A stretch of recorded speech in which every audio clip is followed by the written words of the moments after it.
Bubuksan na natin ang throwbox. Luto na. Oh my... Puto bumbog siya. Bumbong na ngayon. Kanina siomay to ah. Tayo, pamerienda. Oo, eto na. Pamerienda ang showtime. Ang katanungan from 1969. Ang pinili mo, nakinig ka sa mga kasama mong sinigaw ay 1969 for 25,000 pesos. Tignan mo, Chang.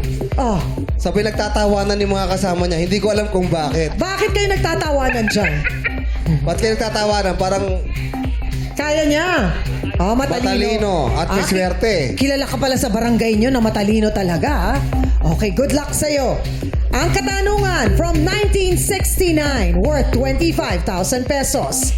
Ano ang pangalan ng space mission na nagdala sa three-man crew ni Neil Armstrong, Michael Collins at Buzz Aldrin sa buwan noong July 16 to July 24, 1969.